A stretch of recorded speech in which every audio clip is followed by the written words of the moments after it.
Ang mabuting balita ng Panginoon ayon kay San Lucas.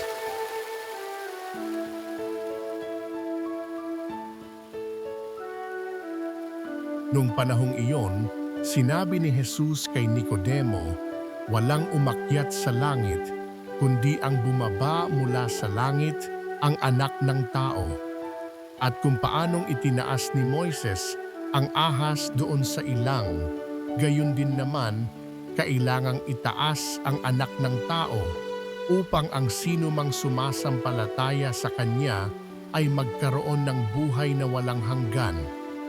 Gayon na lamang ang pag-ibig ng Diyos sa sanlibutan, kaya ibinigay niya ang kanyang bugtong na anak upang ang sumampalataya sa kanya ay hindi mapahamak, kundi magkaroon ng buhay na walang hanggan. Sapagkat sinugo ng Diyos ang kanyang anak, hindi upang hatulang maparusahan ang sanlibutan, kundi upang iligtas ito sa pamamagitan niya. Ang mabuting balita ng Panginoon.